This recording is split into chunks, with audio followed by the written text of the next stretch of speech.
Let's watch this video because again, I'm salty. I am so salty about this whole fiasco of a Kickstarter because I also, in good faith, backed it. I am a victim. And I'll never see that money back. This is why this Kickstarter CEO is currently on the run. Like, the wording of it. It's not just that they like, you know, scam people. It's that they're like a bad person. The 2.5 million disaster of Puff Pals Island Skies. Like, you know me. A cute name like Puff Pals. That's absolutely my type of game.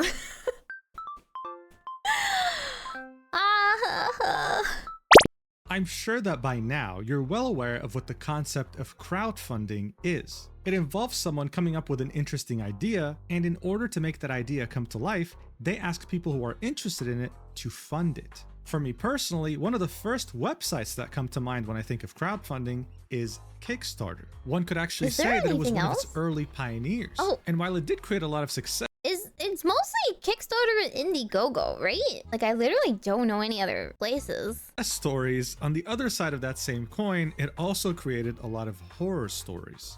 Like, I think when you say crowdfunding, it's synonymous with Kickstarter, no? Like, even if you don't use Kickstarter, I feel like it has become that brand word. Just like how, like, Americans say Kleenex instead of tissues. There are so many examples of disastrous Kickstarter. No, GoFundMe! GoFundMe is for, like, an actual charity case, I would say. I wouldn't say you make a GoFundMe for a game, right? Like, the whole point of Kickstarter is, like, it's an investment. Like, usually you go to investors. But if you're an indie, no investor wants to take a chance on you. And apparently for good reason, you go to the people and you go to fans.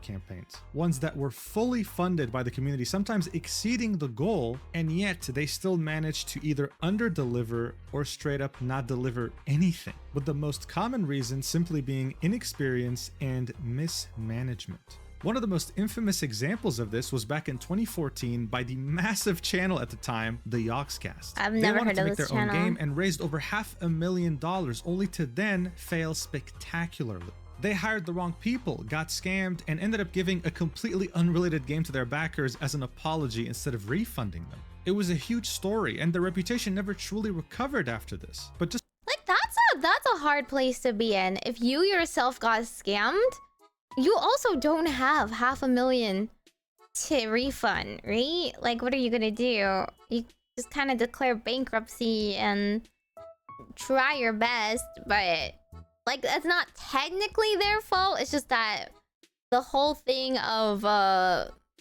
people who are inexperienced probably shouldn't, you know, try something to the scale. They should probably put out more content on their own and then improve their track record. Just like how failed campaigns can be because of inexperience or mismanagement or both, sometimes you get the added bonus of extremely scummy and nasty behavior. And that's exactly what ended up happening with Puff Pals Island Skies. Marketed as an extremely wholesome and cozy game, meant to compete directly with already well-established titles such as Animal Crossing. So many people ended up being charmed by this game that it had beaten its original goal by 3,300%. I was one of them! This was back in 2022. Today, we're in 2025. And if you go to this button that says pre-order the game, you're met with a page that says that the original domain of this game is now for sale at the very low price of $100. How the hell could this happen to a game who wanted to only raise $75,000 and ended up with over 2.5 million? And wait. Buy the domain, redirect it to this video.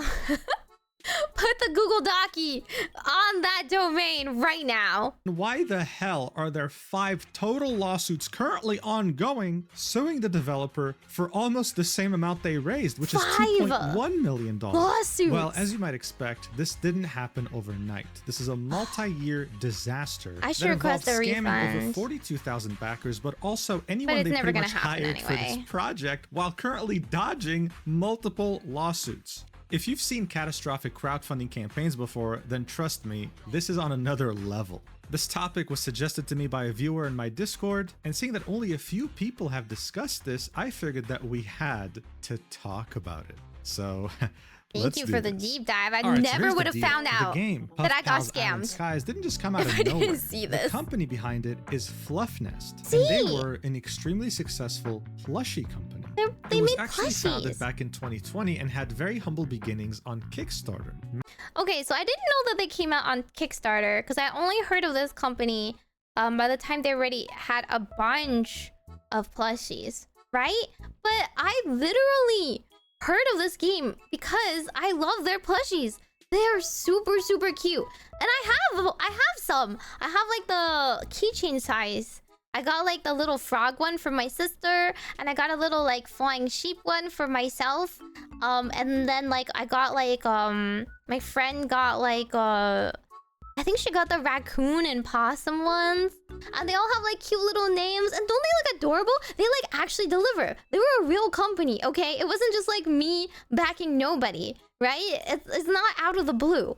Like, hey, this is a company that I bought from already. And now they're gonna make a game. And they had a game demo out. I'm getting ahead of myself. But like, I'm just saying, like, I was just like stupidly scammed because I knew of their IP before. Managing to raise over $170,000 as the community was very captivated by its very adorable plushies. What really put them on the map, other than their very cute plushie designs, was how quickly and effectively they were able to grow their social media accounts, accruing hundreds of thousands of followers. The person behind these very cute plushie designs was none other than Lily, and she ran Fluff Nest with the co-founder, David. And I mean, look, it didn't take long. After blowing up on social media so quickly, their reputation also took off. Within the plushie enthusiast community, they were known as having high quality, soft, and durable plushies. And while they found big success within this community, David and Lily saw further opportunity in a domain heavily lacking competition. It's true, there's not enough cozy games. I mean, look, just as an example, there's this one Facebook group with over 600,000 members by the name of Cozy Gamers. These people are always on the lookout for something that's cozy. And they are not shy spenders. You give them something they want, and they'll gladly give you all the money you're asking for. As an example, because they have no taste and they should play Story of Seasons instead. Stardew Valley is a game that perfectly fits their criteria, and by December 2024, the game had sold over 41 million copies. No, there are a lot of quote-unquote cozy games, but those cozy games are just a nice way of saying boring games. There are a lot of games in this genre, but if you're an actual, like, hardcore farming sim kind of gamer, there's not a lot of substance in those games. Or they're permanently in early access, or they're a bit of a mess, and they only do, like, the farming feature at a very shallow level, you know? So it's kind of sad that, like, Stardew Valley is pretty much the only one that we have, essentially, outside of, you know, the big companies like Animal Crossing.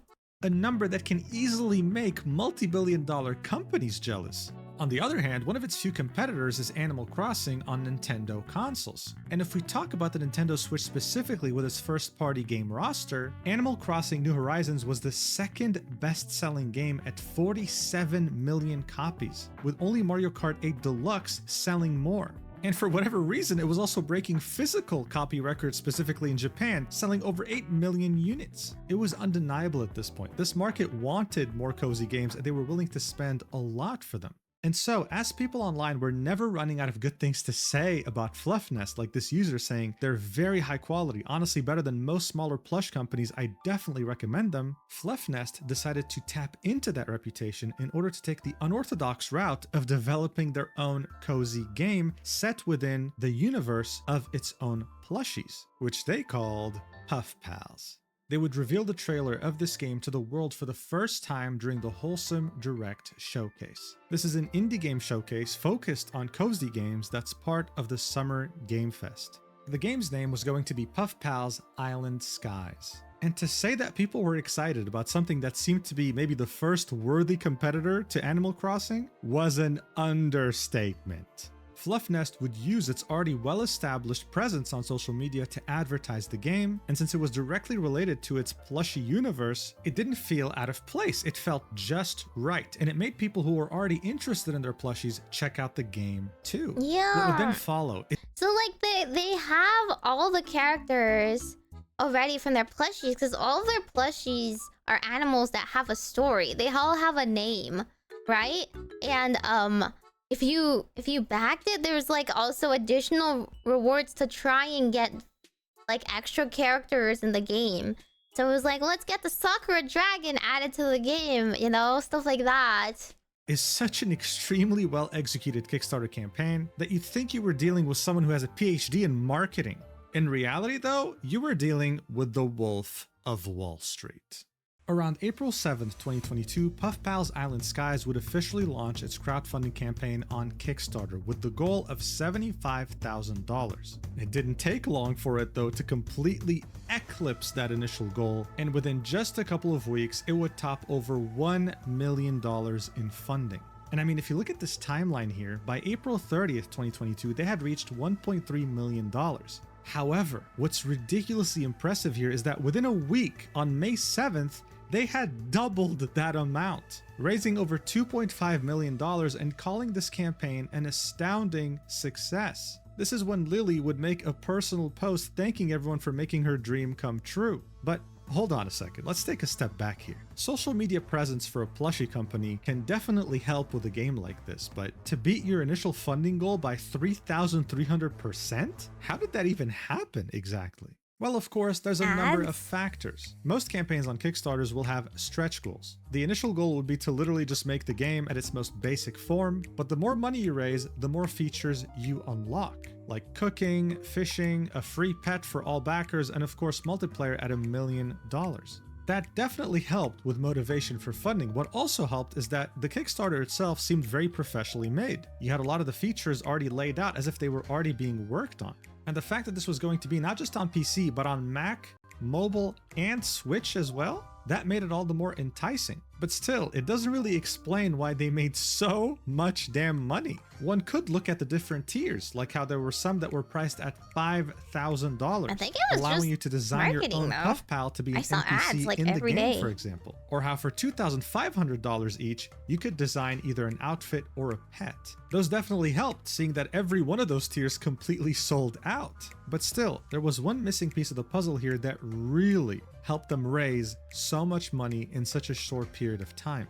And the answer to that, of course, is plushies. When I told you about Fluff Nest, I wasn't fully honest when it came to their business model. Yeah, they made big, very high quality and soft plushies, but they didn't make them permanently. When one of their many designs would sell out, it wouldn't be restocked. So there was a big factor of FOMO, otherwise known as fear of missing out. See, this is how they dragon, get for you. example, was limited edition. Once it would sell out, it would never get sold again. This is part of the reason why their business was so successful. You'd have people spend That's a why lot of money VTuber trying merch to doesn't collect come as back. many of these plushies as they could, because once sold out, they'd never be sold again.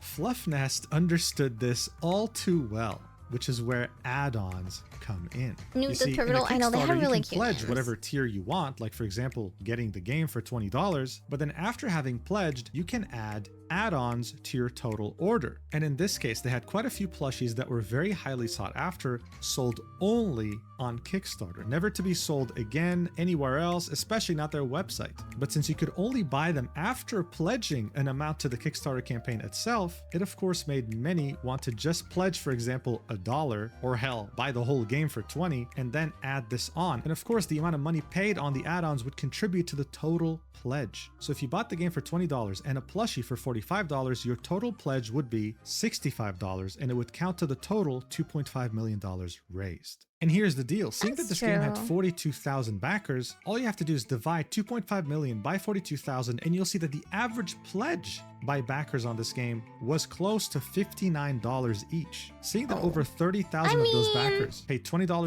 That's when you need to do a median instead of an average.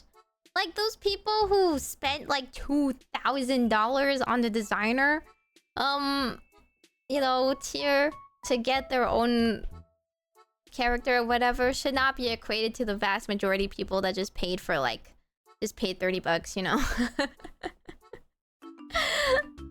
Right? Like, this is not really how statistics works to represent what most of us paid. Close to $59 each. Seeing that over 30,000 of those backers paid $20 for the game or $30 for alpha access, it's safe to say that most of them bought an add-on like a plushie that truly helped this game raise such a ridiculous amount of money in such a short amount of time. But like, okay, but buying a plushie doesn't fully fund the game, right? You have to take away the cost of making that plushie, which is what a lot of Kickstarters end up doing.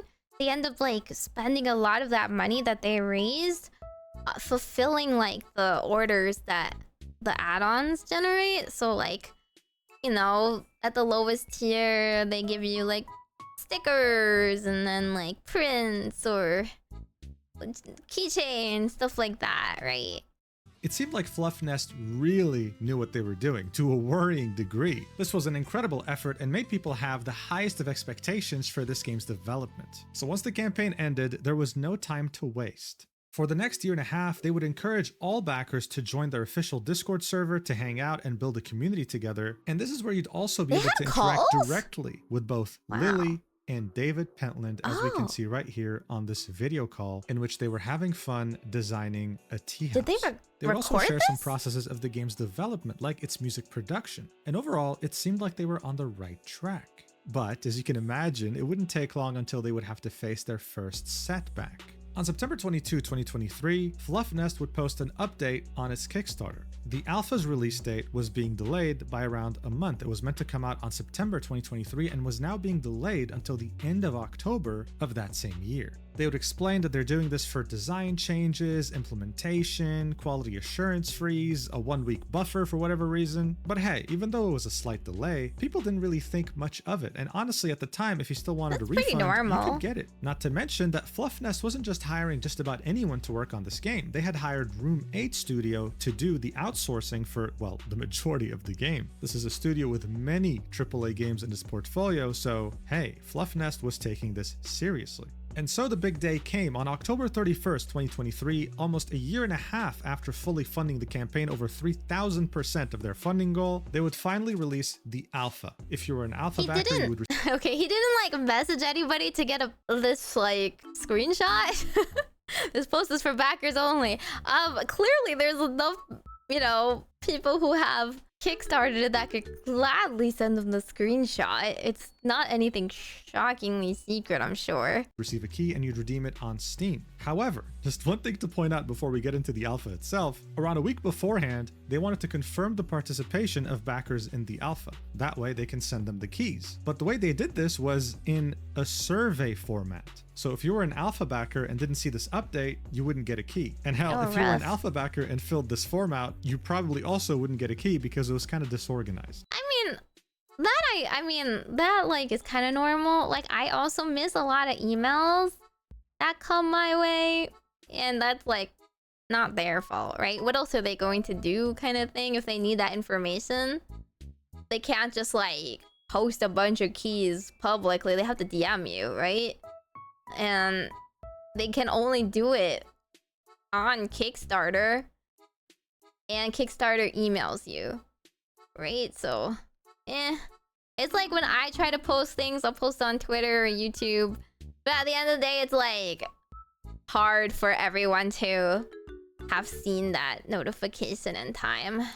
But guys, don't worry, after a couple weeks of this alpha, Fluff Nest had collected its feedback and things were going smoothly. People were kind of okay with the controls, hated the camera, had a lot of feedback to give, and Fluff Nest was listening. They were already ready to work on Alpha 2. Let's go! Yeah, sure, there's a few backers in the comments saying I've never received my alpha key, but whatever. They'll get it for Alpha 2, okay? Don't worry. During the first alpha, within the first and second week, they had released the Alpha 1.1 patch and the Alpha 1.2 patch. This was normal, and when the testing period had ended and they had collected their feedback, backers were expecting the next big patch to be, well, Alpha 2. But a few months had passed by, and in February 21st, 2024, they had released Alpha 1.3 with max support. There were a lot of enhancements, updates, patches, bug fixes. I mean, yeah, sure, they were taking their time and being a bit slower, but hey, at least they were doing something, right? Well, almost no one could have predicted this at the time, but this innocent post filled with many exciting updates to the game would actually be the last ever meaningful update that this game would ever receive. So up until this point, this game was great at keeping its community updated both on Discord and its Kickstarter page, not going more than 1 or 2 months without an update. But all of a sudden, since February of 2024, they had not posted anything, and the silence was deafening. People were thinking, guys, where's the game at? What's going on? And so it wasn't until August 5th, 2024, 6 months after their last update, that they actually posted something on Kickstarter, saying, "You may have noticed that we've been a bit quieter than usual with our updates. During this time, we've been doing work behind the curtains, making sure we're on the right track and refining our plans. While we may not have updates as frequently as before, we want to assure you that progress is being made. Although some details are still being finalized, we're excited about the direction we're headed and we're committed to sharing important milestones with you. Thank you for always having our back, and we can't wait to show you what's next." With a cute little pleading face emoji. Aww. They would then go ahead and showcase some things they've been working on, like the fishing minigames, the Puff Pals themselves in the game, how they're gonna look. But as you can see, for the majority of this post, it was mostly just concept art. They only showed off one biome and some little aspect of the UI, but then the other half of this post was the community corner where they talk about stuff happening in the Discord server. It was a very lackluster update for having waited 6 months. Some backers said things like, "Finally, I've been waiting for an update for ages. Thank you for the update and hopefully it'll be more frequent." It was definitely weird that they all of a sudden took 6 months off like that, only to come back with such lackluster updates. But hey, people were still hopeful and optimistic. I mean, after all, this game raised so much money and was backed by a successful plushie company. But much to their disappointment, the silence would begin again.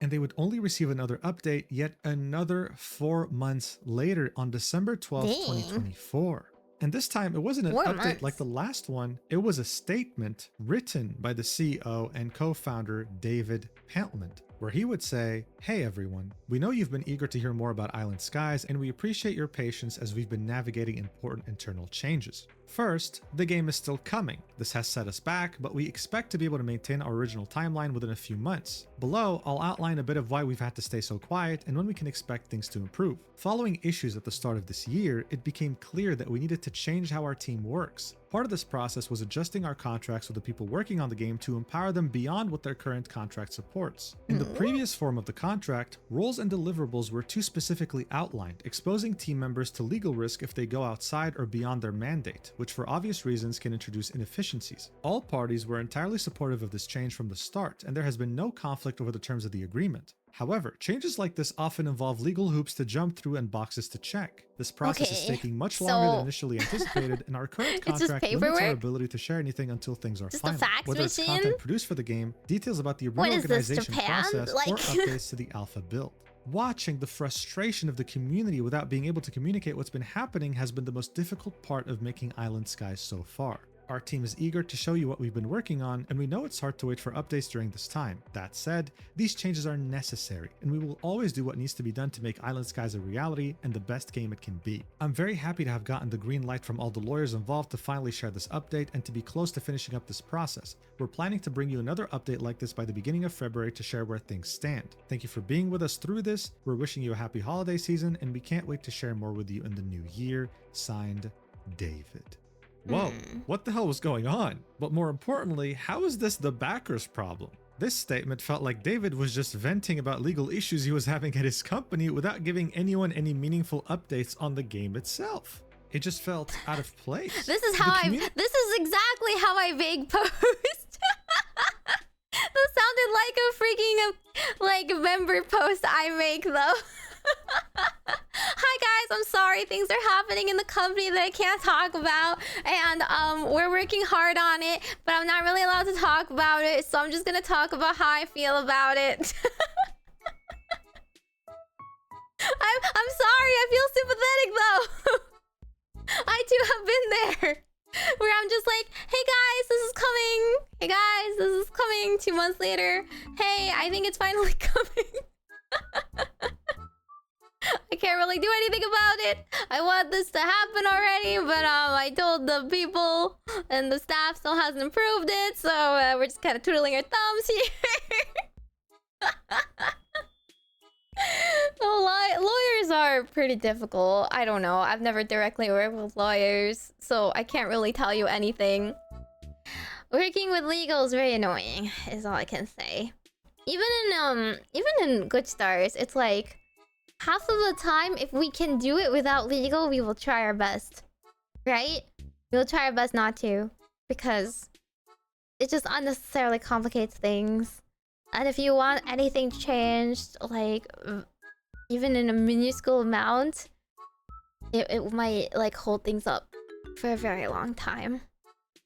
This time was not as supportive as the last update. They were disappointed with how little they were being communicated with, and a lot of them started getting very worried. Where's this game headed? It's been a long time and we're still on Alpha 1.3. Nothing has been changed in the game itself. Nothing has been shared except a few pieces of concept art. And this is when people, just like this person here who's pledged $225, would start asking for refunds by emailing reports@fluffnest.com. This very professional and successful plushie company was losing all the goodwill it had garnered and used to make this game's funding possible. But we were only still at the tip of the iceberg. Around 3 weeks before this very disappointing update by David, Fluffnest would announce a Black Friday sale in which you could get 25% off its entire Puff Pals roster. Seeing that 25% is a large discount and the fact that many of these plushies won't be sold again, people would naturally jump at the opportunity to buy them. As a reminder, Black Friday typically occurs around the end of November. A month would then pass, and by the end of 2024, you start seeing more and more people complain about the fact that their shipment still hasn't arrived. Wait, this extends more than just a Kickstarter? I thought they were at least running as a company for their plushies. Like, did they send any of the backers the plushies they developed? Did they tell them that they were in production? Did they send any, like, the art books or the digital goods or anything else? Even saying that Fluffnest had overcharged them for shipping. You'd start seeing many stories like this user here saying that this happened to them and that they have been emailing them for over a week to get a refund and that they never responded. They even detailed how for larger plushies they used to pay $9 for shipping, and for this Black Friday sale they were charging $25. So by this point, Fluffnest's reputation wasn't just being affected by the game's disastrous communication, it was being affected by its once great plushie business, period. And just as people were starting to understand that Fluffnest seemed like they were slowly falling apart, a user had found that the trademarks for Island Skies and Puff Pals had been inactive for over a year. But this was— You see, like, that is pretty damning. Wow. Okay, like, the detective work on looking up the trademarks was far from being the only thing that people had discovered by that point, because they would discover another bombshell. The fact that Puff Pals Island Skies was outsourcing the entire game to Room 8 Studio. Why is that a problem? Well, because it was never communicated, and Puff Pals made itself out to be something made in-house by showing us this very cute little drawing of their team. Anything from a programmer to game designer to a 3D modeler it wasn't to obvious an from the animator to start? a concept artist, while even listing some additional people they were receiving help from, most likely contractors, in different domains. This post was made in January 13, 2025. This is their was first the first Google time some people Doci. were realizing that most of this game was outsourced. The fact that Studio 8 was literally the creator of Alpha 1.1, 1.2, and 1.3 was still news to the majority of this community. So much for transparency and communication, right? So as people were confronting the fact that they've been lied to by Puff Pal's Island Skies and that they were being scammed by Fluff Nest and its plushies, they would finally receive another update on February 8th, 2025 on the Kickstarter. It would say, "We're here to let you know that the next alpha update, Alpha 2, is almost ready to roll out. We're finishing up some final adjustments to make sure the islands are in working order before we announce the official Alpha 2 release date. This next phase will bring new content and features to the game, and we're incredibly excited for you to play through it. We'll be sharing the Alpha 2 date and more detailed information about this update soon. We appreciate your patience as we get everything prepped and ready. We are super excited to get into this next testing phase and hear everyone's feedback. It's been a journey, and we hope you'll enjoy what we've created so far." They then talk about how they're not sure of dates yet, how long Alpha 2 is going to last, when early access is going to be, when the full release is going to be. Pretty much saying that they're winging it. And then they would say, "Looking ahead, we're working to establish more consistent communication with you. Our goal is to get back to providing regular updates after Alpha 2 Just that release." it's coming. So overall, it seemed like It's happening, everything guys. was hinging My on 3D Alpha debut 2, is happening. its release date, When? and its I don't know. success. What? This would I don't know. maybe allow Puff Pal's Island Skies to recuperate some of the trust they had lost over the last few months, and maybe even prove to some people who had already given up on the project that it's still slated to come out one day. But of course, they were met with the... But they didn't talk about the fact that they're contracting it out, right? People found out that there was contract. I didn't think that I didn't even know that it was like I guess not obvious or not like transparently communicated from the start. Because like if you say that from the start, I don't think people would be mad, right? From what it seems like, that studio that they're using, they look professional. If they did like Fortnite stuff or what else is there, Fall Guys stuff, like I would trust them. I would be like, oh, that's great. They're actually being handled by professionals. You're paying somebody, so it has to get done. You know, contract work, whatever. Majority of their backers casting doubts on the fact that this is going smoothly, and some even questioning why the lack of updates. David had explained in December that it's due to restructuring contracts, but how does that make any sense? Why would updates stop just because you're reworking contracts of your employees, which weren't really your employees? How hard because is it to you just outsourced this entire email? game to Studio 8. Things already weren't making sense at all. The Discord server wasn't any better because for the duration of this silence that occurred throughout 2024, the only updates they'd have is new Puff Pal plushies. But hey, to be fair, just 19 days later, the game would have another update on its Kickstarter. Maybe they actually meant what they were saying. Maybe their communication was actually going to be regular now. They would again start off by saying that they apologize for the long gaps in communication, that there were external factors that prevented them from sharing information earlier, saying that they recognize how much this has impacted trust in the project and led to uncertainty with the Island Skies community. We truly appreciate your patience as we navigate this project. Alright, so what's the deal here? What is the current state of the game? They would say, up until now, we were restricted from providing updates to the community. That period has come to an end, and we are excited to summarize some of the changes we've been working on. We had hoped to have an Alpha 2 build ready alongside the lift of the information embargo, but that did not happen. Still not Instead, ready? we will summarize the changes here, and we'll bring you more information as we get closer to Alpha 2's launch. And then, this is when they would hit you with a big slap to the face with something that was completely unexpected. Island Skies is migrating from Unity's game engine to Unreal Engine for many small reasons. Unity's payment model change did not factor into this decision. This change has improved performance and made development... Wait, wasn't there a whole debacle about Unity that everyone got mad at or something? Did that might have actually affected it? Was it around this time? Hey, I'm Meimi, and this is Hattie. If you want me to continue watching these videos, consider subscribing. Please and thank you. And now back to the video. I just remember like every single game company ever coming out and being like, Unity messed up, right? Yeah, they changed their pricing or whatever. Well, this was like, yeah, that's true. This post was in 2025. That was this year. Early this year, but that was a while ago. Did they roll that back? Is Unity's pricing actually different now or whatever? I don't know if switching to Unreal like affects it that much because I don't know that much about game dev, but move more quickly. This process started in December 2024 and is currently in progress. So all of a sudden, within 3 years of this campaign concluding on Kickstarter, they decided to switch engines. Okay, not a small feat by any means. They would Yeah, do you have to remake everything if you switch engines? Can you import what you have? Is it like Blender? Do you just have to like make it compatible?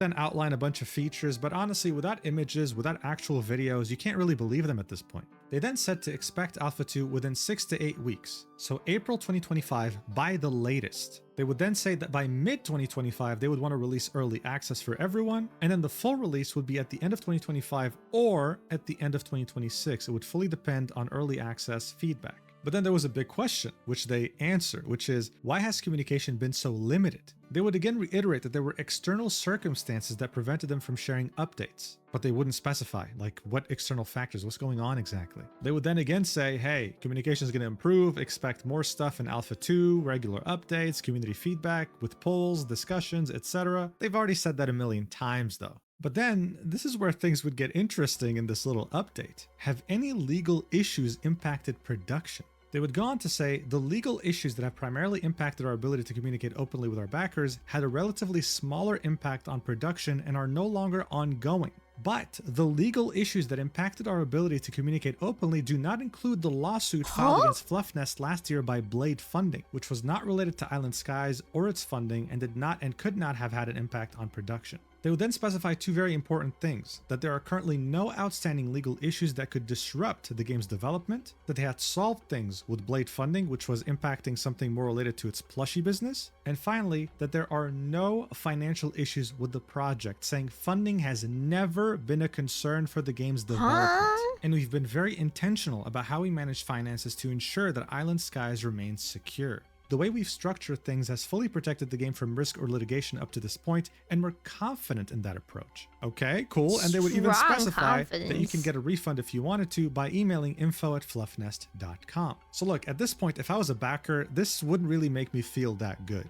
My feelings can be summed up with this backer's comment saying, oh boy, each time a Kickstarter does an engine change, it means it will never come out. Unreal is a freaking pain for optimization. And that's the thing, you want to release your game on multiple platforms, including mobile, you typically go with Unity. Unreal Engine has a reputation of running like shit and doing this so late into development. It was just red flag after red flag. If they have to remake the whole game, how can Alpha 2 be coming out? For the first time in forever, the timeline for the Alpha 2 is going to be 6 to 8 weeks. Fine. What's the harm in waiting a couple more months after having waited more than 2 years to see what would happen?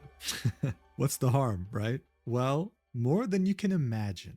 Just a few days before that update got posted, the Fluffnest website would go down for multiple days. People would then look deeper into the lawsuit with Blade Funding and find out that the reason why they were being sued is because they weren't paying back any of the debts they took on for their business. Now, in the Kickstarter update, they said it was a banking issue, but seeing that they hadn't shipped any of the orders from Black Friday 2024 yet and were overcharging shipping, that— Wait. What time is it? It's like... What date is this? This is 7 months ago. They still haven't shipped anything from Black Friday. So how long have people been waiting? Till February, right? That's like so many months. What the heck? Being sued is because they weren't paying back any of the debts they took on for their business. Now, in the Kickstarter update, they said it was a banking issue, but seeing that they hadn't shipped any of the orders from Black Friday 2024 yet and were overcharging shipping, that was getting very hard to believe.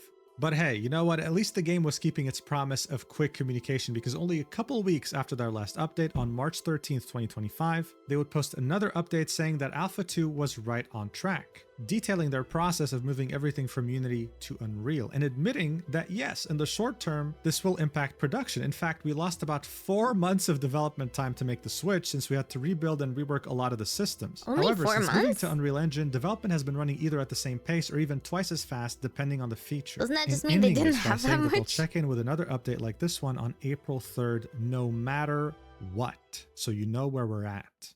But yeah, of course this sounded too good to be true, because on March 23rd, 2025, a user would make this post on the Cozy Gamer subreddit saying, to anyone that has requested a refund of their backing for Puff Pals, I requested a refund on February 28th, which they apparently did not see. So it's honestly serious. whatever at this point, but did contribute to my patience meter. And then another one on March 5th. It came through this time, thank fucking God, and there was some back and forth regarding the email addresses, checking if everything was correct, all good. It is now March 23rd and I have yet to receive my refund. As you can see, my patience is slowly but surely running out. They would then ask others if they've been through the same experience, then posting an update saying that they know someone that requested a refund as early as January 18th, 2025 and has still not gotten a refund. More comments would corroborate this, saying that they either got ghosted or that they got a reply, gave their PayPal, and never received their refund.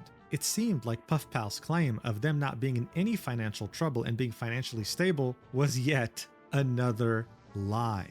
And speaking of lies, their next update would be on April 17th, 2025. They said that Alpha 2 is still on track to release in the same exact time frame, and they would show off some new UI elements, ending the statement by saying you'll hear from us again with another quick update like this on May 1st. But while people were patiently waiting for this next update, something else occurred. Around April 2025, Fluffnest's website would go back up and they would have the gall to hold a clearance sale. This user would post on Reddit and say that it's been over 43 days and his order didn't even ship yet. What's going on? Well, it turned out that just a few days ago, on May 1st, 2025, people would find out that not only did Fluffnest fire every single one of its employees, but that it was going out of business permanently. Yes, that once very successful plushie business, which went viral on social media and was known to have very high quality products, was just like that, shutting down. This news would be shared on their Fluffnest Discord server, and one of the first things they would say in their statement is that Island Sky's production is secured and will not be affected, but that they would have to halt all operations related to their physical goods. This was their reason. Over the past few years, rising shipping costs significantly stretched our resources. Although we tried to absorb these costs without significantly raising prices, the final shipping invoices we received earlier this year were much higher than anticipated, creating a major financial shortfall. We explored several solutions to address this shortfall and to minimize customer impact, and until very recently, we believed we had viable paths forward. However, in the weeks following the recent announcement of tariffs on goods from China, it became clear that the situation had changed and there was no longer a viable path forward for Fluffnest's plushies. Okay, I mean, I would say shipping is expensive, but even so, you're charging $45 for these plushies. Like, if it was like a $20 good, then maybe, you know, but like you are making profit off of that $45 plushie.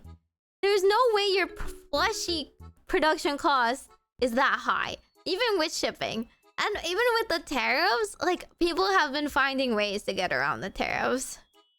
There's still a way to do it. I have to say, their PR writer is really good, though. Don't these statements sound so professional? Don't they, like, sound so reassuring and reasonable if you just, you know, take it as is, as stated? But, like, actually they were getting sued and they're in debt this entire time? At the same time, we've been working through refund requests for plush orders. ChatGPT, this is clearly not ChatGPT. Also, like, half of these things were written before ChatGPT got very big. Awaiting shipment and from customers unhappy with Island Skies. We expected this could create some issues, but the volume of transactions seems to have created much larger issues than this has in the past. This would not be critical on its own, but combined with everything else going on, it has quickly left us with no options. They would end this by saying that they're not able to take any new refund requests anymore, but that they would still be honoring all pre-orders. I can't imagine how shocked I'd be, not just as someone who had pledged for the game, but as a fan of their plushies. This was so incredibly sudden, but the surprises weren't going to stop anytime soon. A couple weeks later, on the 19th of May, people would also find out that Fluffnest has not only permanently shut down, but that they got rid of their entire mod and customer service team, which was also serving Puff Pal's Island Skies.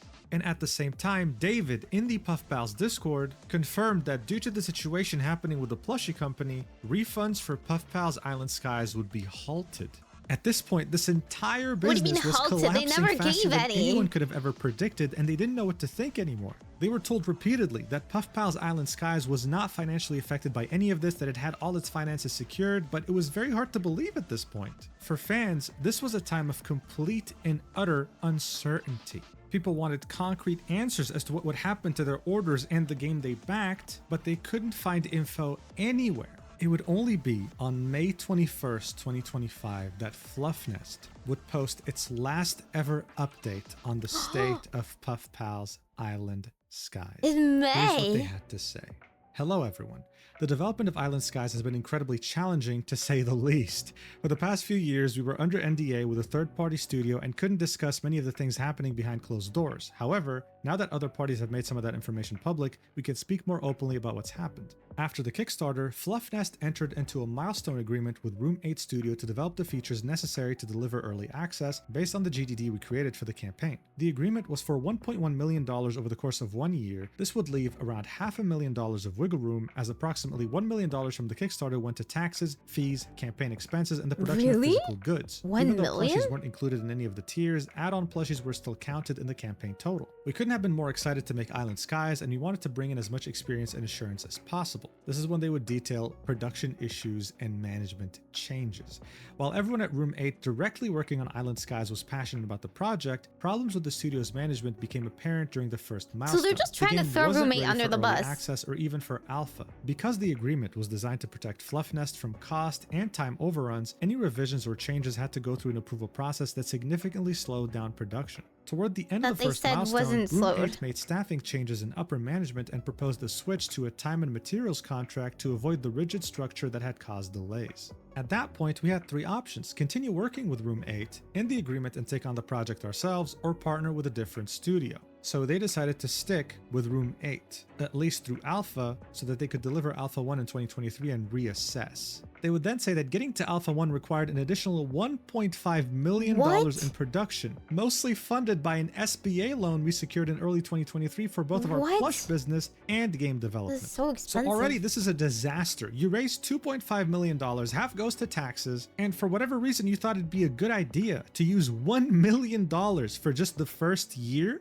Even a child learning basic math can see that this is a disaster. They would then say, following the changes in Room 8's leadership and a ramp up to Alpha 1, we were hopeful. However, while Alpha 1 marked progress, it didn't meet our expectations. Early access was still far off, and costs were rising. We planned to use the remaining SBA loan and plush revenue to continue funding development while taking on more work ourselves to manage costs. Unfortunately, after the 2023 holiday season, the financial situation got worse for Fluffnest's plushies. In early January 2024, we realized our funding plan wouldn't cover future game costs.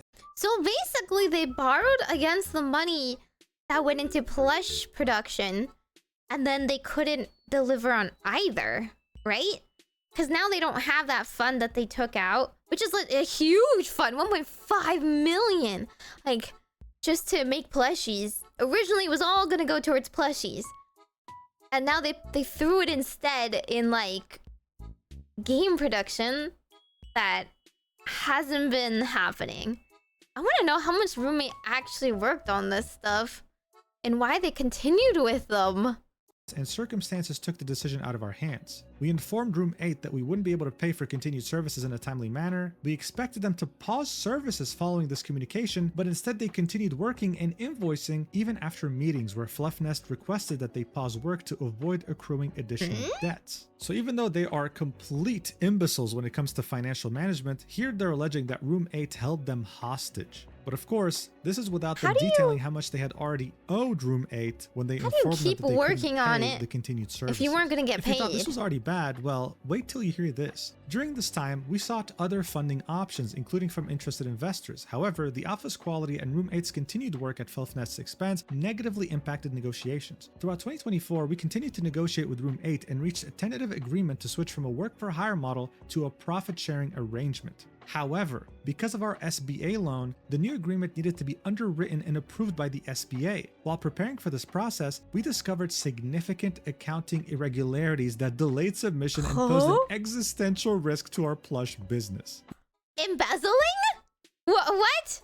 Well, this is like stuff that happens in my, isekai Victorian novels, where the the books aren't adding up. How did this escape your notice for so long?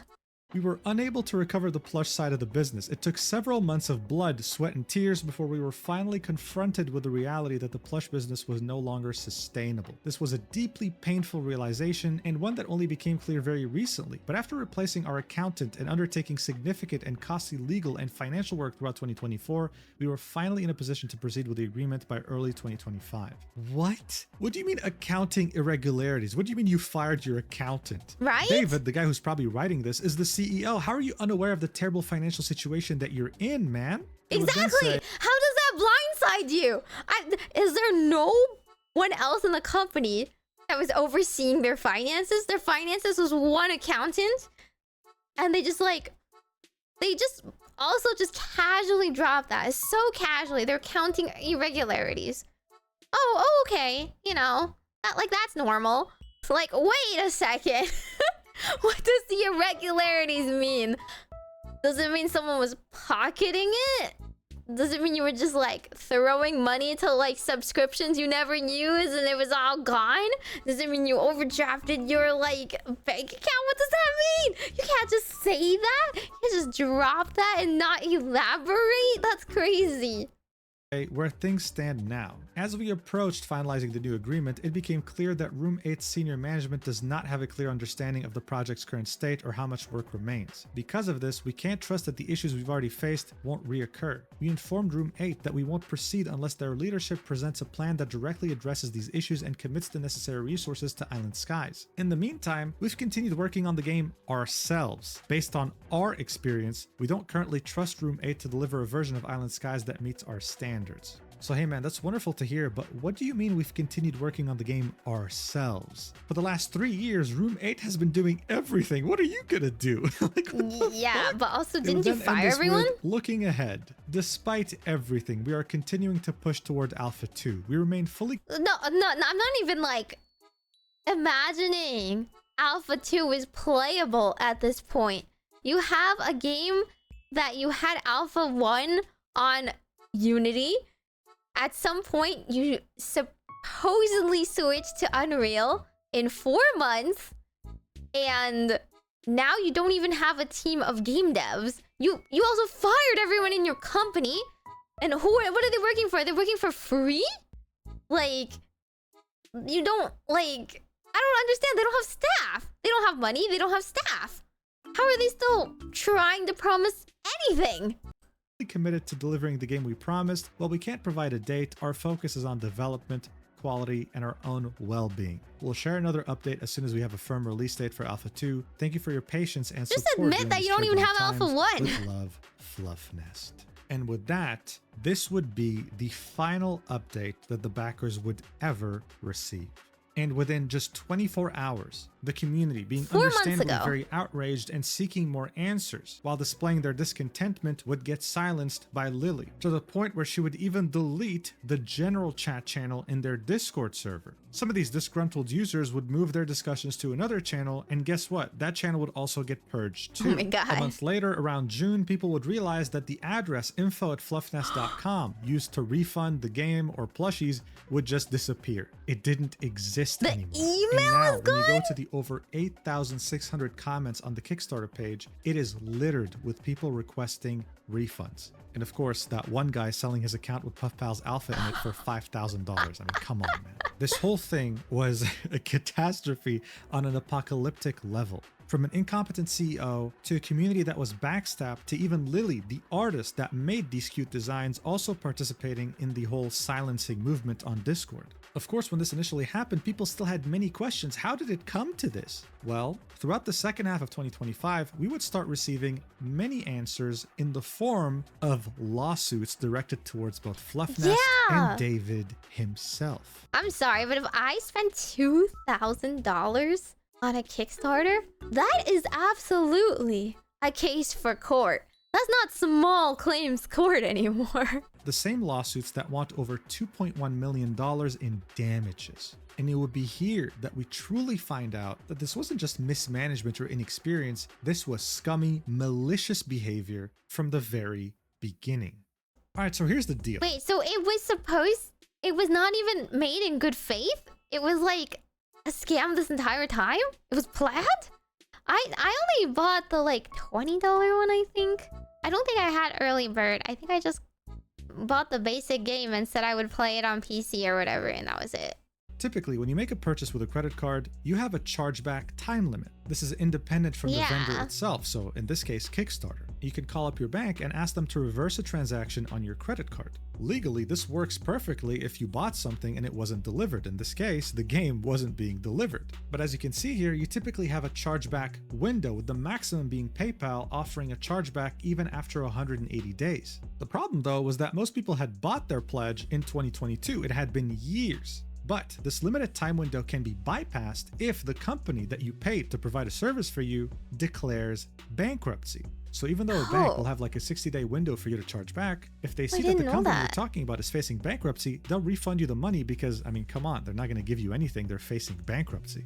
Get my $20 back? Though, is that Fluffnest, even after shutting down its plushie business and admitting financial problems, even with its game, has not filed for bankruptcy. This means that for most backers, they can't initiate a chargeback with their bank because the bank will say that this company's not bankrupt. This, of course, is done withholding people's money. Oh my god. Fluffnest knows what it's doing. That's why they're trying to hold out declaring bankruptcy for as long as possible. But this is only the tip of the iceberg when it comes to their scummy behavior. On July 3rd, 2025, David Riono, a concept artist that had worked for the game as a contractor, would make this post on the PuffPal subreddit, detailing that he had worked from 2022 to 2024 around 30 to 50 hours a week making concept art for the game. He would say that payment delays were a regular occurrence, but that he would always end up getting paid. In fact, the CEO himself, David Pentland, was in charge of paying him. He would tell us a story in 2023 where he really needed to be paid as soon as possible to pay his rent, and the CEO made sure to pay it the next day. Hey, that's pretty cool, right? Well, around a year later, on May 2024, he was told that they wouldn't need his services anymore. More specifically, they couldn't afford to keep him on the project. They specified that. The artist was devastated, but not exactly surprised. He sent them the last invoice to wrap everything up, but at the same time, he was also still owed money for March, April, and now May of 2024, with the total amount being over $12,000.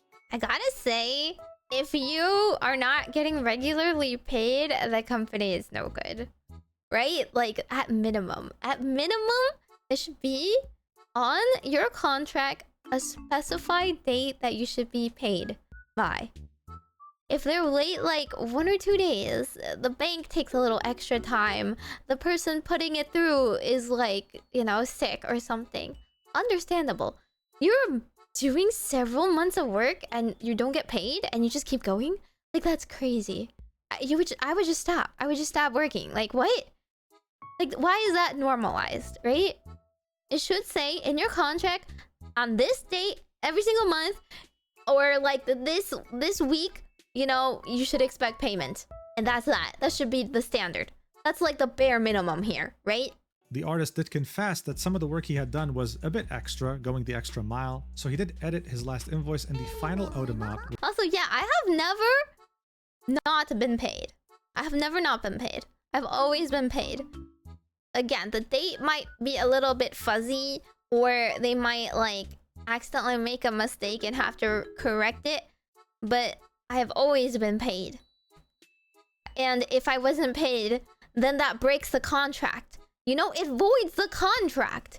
Because if they don't hold up their end of the bargain, then you also no longer are held to those same standards of delivering on yours. Right? You can just stop working. Because you're not being compensated. The artist did confess that some of the work he had done was a bit extra, going the extra mile, so he did edit his last invoice and the final owed amount was $11,410. That was several months of rent and expenses, and of course stress began to eat at him. He would keep emailing the team asking for payment, and he would receive reassuring replies like, hey, the money's coming, don't worry. But of course, the money never came, and the guy had to move back in with his parents. He was ruined financially pretty much, and it took him years to recover. After getting his life back together, he decided to sue Fluffnest and David Pentland. But he would detail what he's struggling with right now. David is refusing to be served anything. You see, getting served is a necessary and extremely important step in suing someone. It means that the person you're I didn't know you could suing reject has received that. notification that legal action is being taken against them. But for that, they need to be tracked You down. just They go- need to be actually you just say handed no? the piece of paper. If they don't have a permanent address, if they're not in the country, if Oh they're my God, if fleeing they're on the and doing it run? on purpose, then technically speaking, they can dodge being served for as long as possible and not face consequences. This was exactly what David Pentland was doing. He was dodging any accountability and making sure that no one could find him to serve him the lawsuit that his concept artist was trying to present him. Again, extremely scummy behavior. But the good news is that there's been a few updates in this lawsuit with David Riono and David Pentland, and in order to get all this info, I joined the Discord server called Flopnest, which mostly comprises of people who had backed the game on Kickstarter and became refugees once they got banned off the main Discord or left it because of the crazy silencing treatment they were being given. So That's David Riono's crazy. case was actually filed on April 16th. Have enough haters that you get an anti-Discord server made in your honor. 2025. Initially, the hearing was meant to take place on the 6th of June, but it had to be moved until the 21st of July because no one was able to serve David Pentland. David Riono requested the court to allow him to serve David Pentland via mail or by publication in like a newspaper or similar, but a couple Could you do that? You just broadcast it on enough newspapers that the court will say they reasonably got notice? Like, just put it on like enough television? Put it on enough social media? Does that count? Like, I mean, what if they were homeless or something, right? What if they didn't own a phone and they were homeless or whatever? How else would you serve them, I guess? to serve David Pentland via mail or by publication in like a newspaper or similar, but a couple of weeks later, the judge denied that request, which was very weird. But the good news was that on the 9th of July, David Riono was finally able to somehow serve David Pentland. It worked out. And on the 22nd of July, the hearing took place. David Pentland did not show up to court. David Riono argued his case. And within 2 weeks, judgment was entered. This image, of course, is from the Flopnest Discord. The court ordered Fluffnest Games. Wait, if you just don't show up to court, but then the court will still happen without you? And that was really fast. They got a judgment in 2 weeks. To pay David Riono a total sum of $11,535. But that was far from the only lawsuit. Remember Blade Funding, the ones who gave the business loan to Fluffnest? Well, in Fluffnest's Kickstarter update on February 27th, 2025, they specified that them being sued by Blade Funding was only due to a banking issue and has since been settled. While of course adding that there were no financial issues with the project. Well, it turns out that for once, they weren't lying. They did actually settle with Blade Funding. But by settlement, it didn't mean a handshake. It meant that they had to pay them an amount of money, and Blade Funding agreed to that. They were meant to pay them a total sum of $98,000 and just stop paying at some point. Wait, Because of that, Blade 98,000? Funding would sue them again. And lucky for them, the verdict would come very quickly. The judge would order David, Lily, and Fluffnest in general to pay back the sum of $98,000. Not a small amount by any means, and this judgment was entered on May 15th, 2025. But hey, don't worry, at this point, I'm a lawyer channel because we're not just talking about Blade Funding, we're also talking about another company claiming the same thing happening to them with Fluffnest by the name of Funding Futures LLC. On the 12th of May, they would file a commercial trade contract lawsuit against Fluffnest, and guess what? They would also win their case. The judge would order Fluffnest to pay the sum of $69,000. $69,000? At this How much point, were the they money just keeps borrowing? racking up, baby. Guys, David Pentland is one of the most shameless people I've ever seen. God. The guy took out loans from just about anyone, including American Express National This is Bank. modern They day had getting also hounded filed by a loan lawsuit against sharks. him on March 4th, But, like, 2025, official. and it's still ongoing. The first hearing was on the 6th of August, but of course, David didn't show up, only American Express's lawyer. The next hearing was scheduled for the 3rd of November, so look, I can't predict the future, but I'm pretty confident that David is not going to show up to that one either. And finally, remember our good old friends Room 8 Studio, the guys who pretty much had worked on the entire game by themselves? Well, they're also suing Fluffnest and David Pentland. It was They're filed on the also 16th of May, 2025, and they are seeking $1.9 million.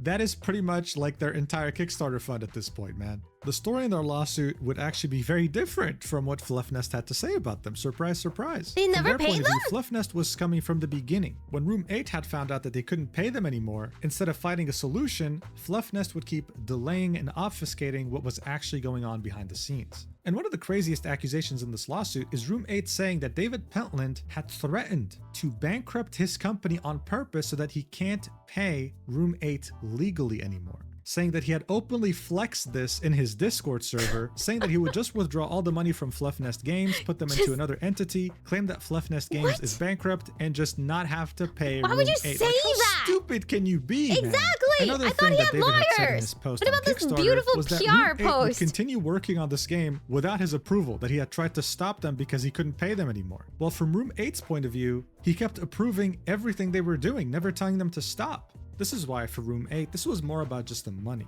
They also wanted the full rights of Fluffnest Island Skies so that they could keep working on it and release it to the public one day, which is pretty significant. Deserved. Now, just to be clear, in this initial lawsuit, they weren't suing David directly, they were only suing Fluffnest. On the 27th of May, David would be served, and on the 30th of May, Room 8 would update their lawsuit. Now, they're not only just suing Fluffnest, they're also suing David Pentland directly as an individual. As you can see right here, David Pentland, an individual. Deserved. At this point, David and his lawyer had until the 9th of July to file a response. And they did, 7 days late. Now, I just want to specify something just for you to understand. The initial lawsuit by Room 8 was 22 pages long, and as you can see, had a lot of text. David... Wait, is this guy actually a lawyer channel? I've never watched anything by Mujin before. He, like, is really going in depth with this, which I appreciate because I don't know anything about law. But how do you just educate yourself this much? I'm looking at this and I'm like, my brain is smooth. I have no idea what's going on. How do you read this legalese? I can barely read my own contract. I like need help. Drama summary channel? Oh, deep dives or news? Okay. That's crazy. What? Pentland's response was literally one-liners. Like, yeah, whatever, let's just get it over with. And at the end, it would say that the defendants, so David and Fluffnest, are requesting that the court dismisses the complaint and denies all relief to Room 8, making Room 8 pay for the lawyer fees that David is paying for this, and to award him anything else that the law dictates for having to inconvenience him to respond. Dude, you guys go through life and you're like putting yourselves down. If you never gone to this level egomania, like you're good. I think everyone deserves to I don't know, feel a little bit better about ourselves. At least you've never gone into court and openly lied about like stealing everyone else's work and money and then demanded money for your time as well. This is the most tone-deaf thing I think I've ever seen. Like, I don't even cover law. Like, I don't even read lawsuits. But dude, this is ridiculous.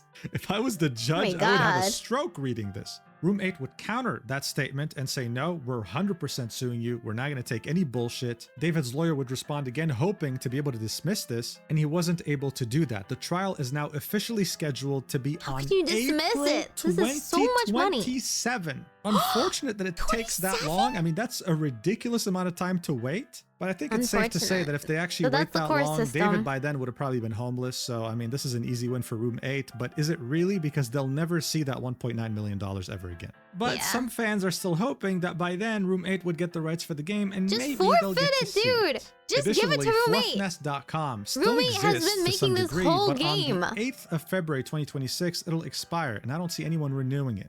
And when it comes to the website that redirects you once you click on the pre-order the game button on their Kickstarter, I'm currently in the process of buying it. I already paid the money. The transfer of the actual domain to me does take a while though. But if you're watching this video maybe a few days or more than a week after I published it, make sure to go there because I'll have a surprise for you. All right. Oh my god, wait here. Yeah, Fluff. What is it? Fluffnest? Fluffnest.games. Fluffnest.games. It's still expired. It's still expired. That's so funny. After I published it, make sure to go there because I'll have a prank. surprise for you. All right.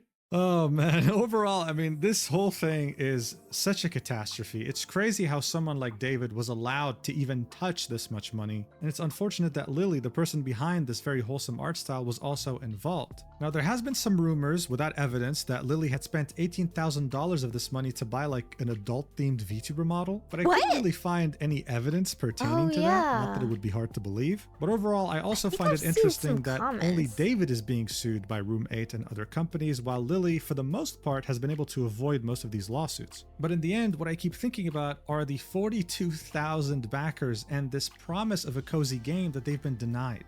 Not to mention that some people are still hoping that this promise of pre-orders still being delivered actually happens. Look, it sucks to see anyone get scammed, but I don't know. I guess it hurts a bit more seeing that these people just wanted a wholesome game. They just wanted something cute to fawn over and play after like a long day of work. They were never made to begin with. Instead, they just got scammed in broad daylight, and I don't even know if David's gonna actually have to face consequences. He just keeps running away. I just hope that they get the justice that they deserve and can find a game even better than this absolute train wreck. Thank you so much for watching until the end. I really, really appreciate it. And if you want a great alternative to an energy drink that has flavors such as Grandma's Ashes and Titty Milk, I'm not even joking, these are real flavors. Oh my god, he also has a Gamer sponsor. Sub specifically on September 26th because they'll be dropping their new collection, Fixed Me, in which where you buy a tub like Grandma's Ashes, you get a free shaker cup. And it's a really good looking shaker, usually worth $25. I did get this message all you have to do is use my code Eugen at checkout, and you also get 10% off but you should use order. Meimi. You'll find the links in the description and the pinned comment. And trust me, unlike Puff Pals, you won't get scammed here. Anyway, I love you so much, and I'll see you in the next video. Gamer Subs is a real company. At the very least, they deliver. They deliver their goods. No, I wanted to look at the comments because I looked in the comments first to see if this video was like legit or not, because I hadn't actually heard of this channel. And some people said something about how Lily was an awful person, and I couldn't. I thought he might answer like that accusation, but it doesn't seem like he did. Maybe he doesn't have any like, because he doesn't have any one-on-one testimony with how the, you know, the various actors were, but okay. So like, see, this is one person here, fellow backer here. Lily didn't purchase any 18+ models. She stated that her Twitch channel is 18+. That's normal. The model was a literal shrimp. Also, Lily isn't 100% clean here. Actually, the literal shrimp one, that's like one of the... You can pay, I think, a very cheap fee to get that one. That's how like everyone has been using that same model. I think I know what she's talking about. Lily isn't 100% clean here. She left a really effed up voice memo on the Discord, cursing and screaming and saying to stop calling her fake and threatening to ban them. This is a person who professionally draws cute critters, by the way. Very say so. Also, she banned people that kept questioning her. Well, she's the one who was purging the Discord channels, right? That were like flooding them. To be fair, I mean, what else can you do if they're just kind of flooding you with hate? But I don't think you should totally shut down communications. Mind you, we had to pay to get into the server to begin with, so she also broke Kickstarter's term of service. I got in without bagging. She almost banned me for suggesting adding wheelchairs, so I never ended up bagging. How did people get into this Discord server if they didn't bag it? I saw the emails about alpha and stuff, but I didn't purchase the alpha package, right?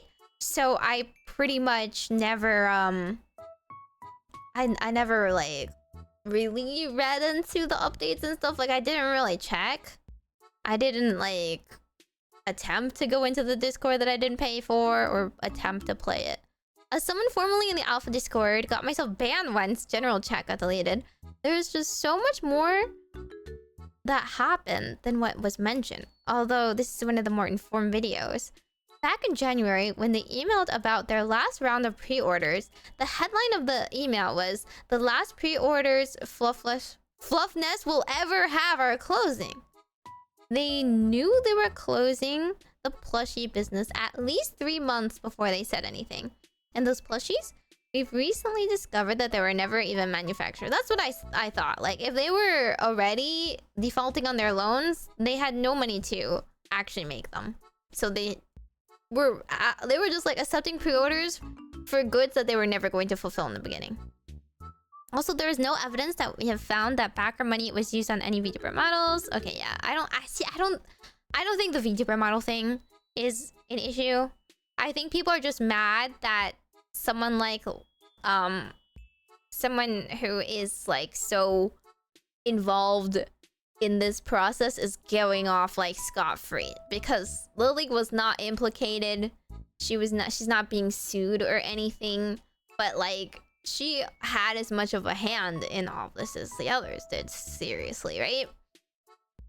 So like if she's just like streaming on her own, people will have a right to be mad. Like, why do you get to live your life after committing this tax fraud?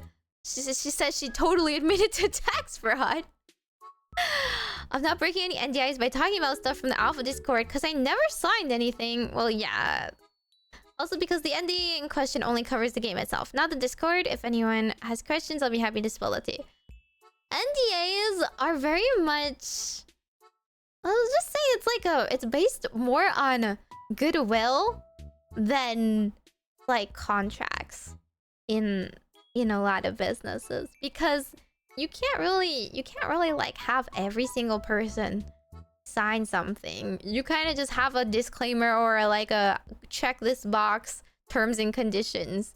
But if you don't cover everything that goes on, then there's a gray area, right? It's mostly just goodwill, right? Like even when we audition to VTuber companies, we don't sign any NDAs, right?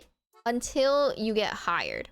Because they're not going to get a lawyer to draft an NDA for every single person that does that. They're only going to bother once they're drafting a contract for you. And then once you sign that contract, you're hired, right? And then they can still like, they have a little term where they can like rescind it maybe, but the NDA will still persist, right?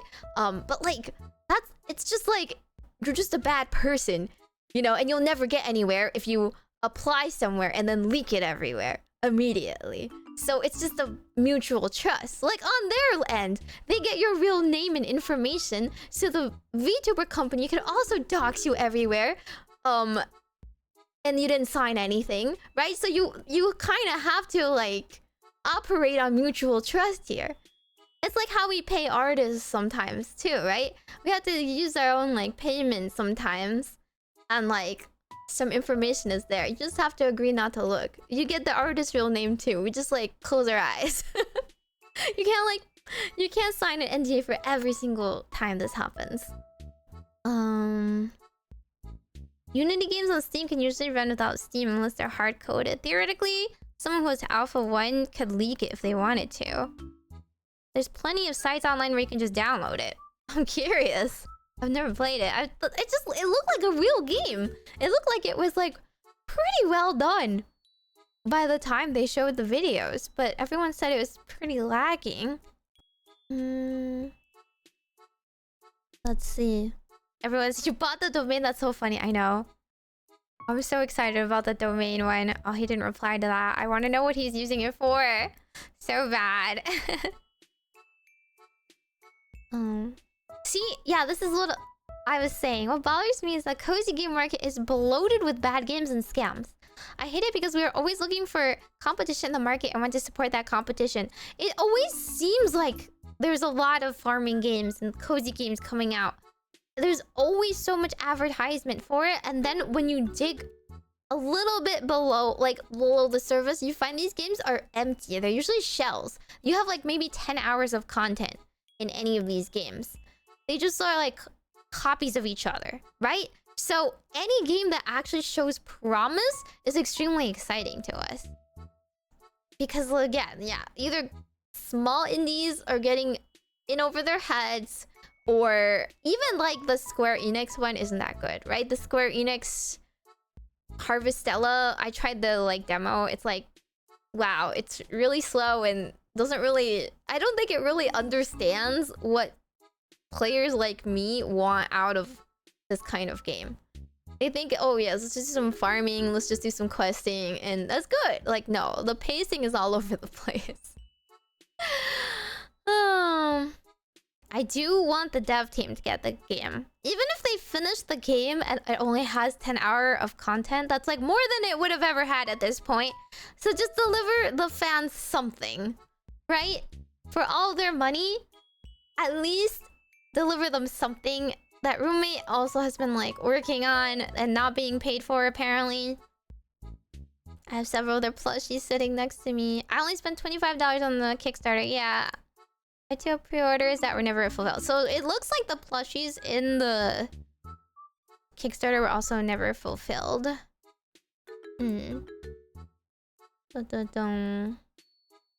I just... Ooh, this person says, speaking of someone who's been in a 7-year lawsuit with an ex-accountant, I can see wholeheartedly the accountants can be very clever, and all it takes is a couple of fake signatures here that and there without your knowledge that you can be in financial ruining very, very quickly. Never mind trying to gain the documents when accountants leave for another country to avoid lawsuits. I'm not justifying at all what these guys have done, but the accountancy thing can be a real tricky situation. They never mention it. Right? I just feel like David could clear up some of his name at the very least if he actually explicitly told us what happened with the accounting thing. I want to know, did someone pocket the money? Was it embezzling? Was it himself? Does he want to throw someone else under the bus? You can't just say in a throwaway one-liner, there were some like discrepancies, there's some irregularities on accounting. That's a huge, huge blunder. And then say you're financially stable after that. At least don't lie.